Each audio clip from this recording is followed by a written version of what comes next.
Okay.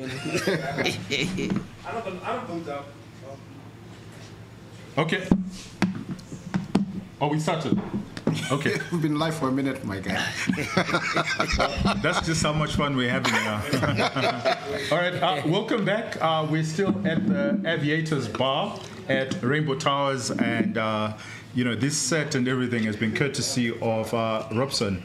Thank you very much. You're the GM, yeah? Yes, Thank you very much for hosting us. Thank you very much. Yeah, and maybe welcome. you can. Thank you very much. We do feel very welcome. Maybe you can start by just telling us a little bit about the bar and what you guys do, yeah.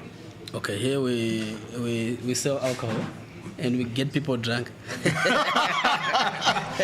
So in the right place. Yeah. So Friday night drinks, I think, is the right place. This place, but if you haven't struck a deal here, then you still need to strike more deals.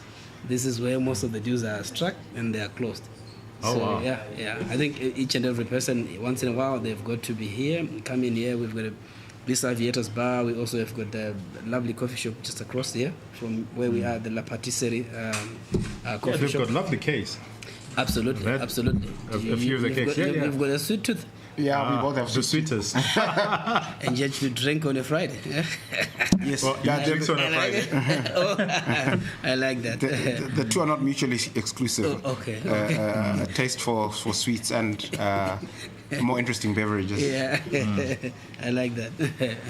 And what's your special drink or cocktail at the Aviators? We've got our own famous rainbow cocktail. Right. It's a cocktail that you see in almost every rainbow hotel.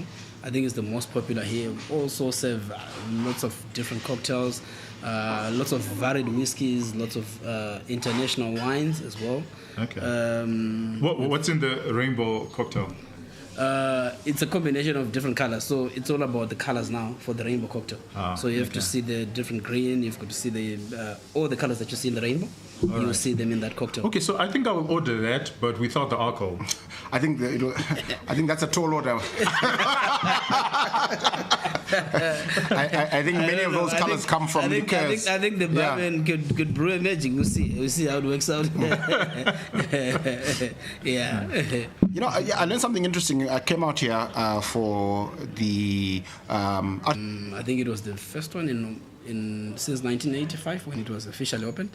Okay. But it was a comprehensive refurbishment.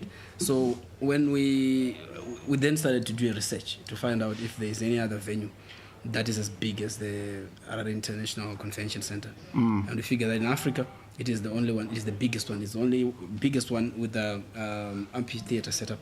And it takes a conference for 4,500 people at maximum. Then obviously you would know we've hosted many international shows, local shows, where we've actually filled it up to around 6,000 people. So I think that's impressive. Yeah, and even from an artist point of view, from an art point of view, if you're an artist and you haven't performed on the HICC stage, then you're not serious. Then you still have a lot of work to do. I think it is the pinnacle if you are a local artist to perform on that stage. Okay. Well, there you've heard it. If you're not the who's who of Harare, if you're not a musician of note, then you've never been to Aviators and you've never performed at HICC. So those are the milestones, and all the best, and thank you very much for hosting us. Absolutely. Maybe I can just also speak to some of the other features. Features that we do offer. Last year was also quite a good year for the hotel, but crucially I think for the country, because we hosted the SADC Summit. You'd remember that. Yes. I think a bunch of roads got fixed ahead of it. I think it was a buzz for the whole country. Yeah. We were one of the biggest beneficiaries out of that.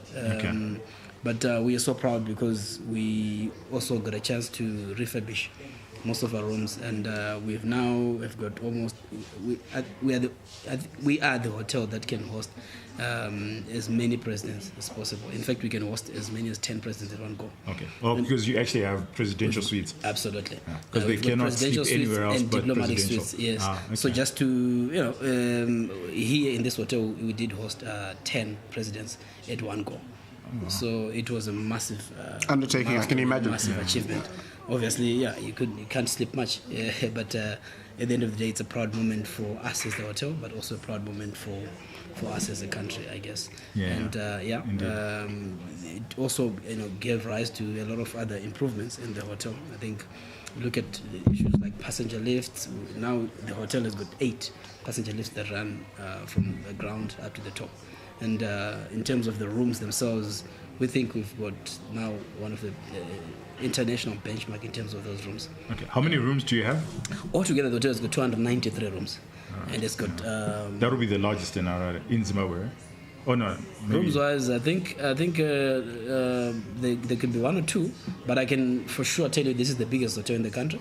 And I can for sure tell you that in terms of capacity of what we can host, it is also still the biggest. Okay. So when you talk numbers, we're talking Rainbow Towers and International Convention Center as a whole. Sure. We've got the capacity to host any event, no matter how big. I think we also have got probably the grounds that can sustain that. We've got the car parks that can sustain the numbers, and we think even because of our positioning, we've got the best positioning as well. And we are not load shed. We never experience load shedding. So there's always power here. So there's always power. One of the other reasons why we're here is because last week we had awful power issues at our office, which we haven't quite resolved. We haven't experienced any power issues here, which is fantastic. Sure. You guys get priority treatment, which is good. And the internet is actually good. Yeah, we're streaming this as we speak. I think we've got probably one of the best internet provision in all hotels. Well, we can attest to it. You must, yeah. I think so. Yeah. We've got extremely fast internet. We can a little bit boast about it because it has been proven during that period of SADC where you've got international guests coming in, and they attest to that. So we think we've got probably one of the best offerings for that. Wow, and in terms of restaurants, I think we've got about 3 restaurants with varied tastes. Light meals, mostly from the La Patisserie. Then we've got the Harvest Garden, which is the main restaurant for the hotel, buffets, breakfast, lunch, and dinners, always available. But we also have got the Komba Hari restaurant. That's traditional. That's a teppanyaki restaurant, live cooking restaurant. I think I should invite you. Oh, okay. Yeah, we should check it out sometime. That's Japanese. Yes, Japanese concept, but we call it Komba Hari because we all sit around the chef, around the pot. So he cooks in front of us all. And everything is cooked to your taste. If you want more salt, it's okay. If you want more, whatever, it's okay. You must experience that. No, we'll definitely try it. I'm inviting you for that. Okay, we'll certainly take you up on that. Definitely. Just one thing. Yes. It's everybody complains about how Zimbabweans use so much salt.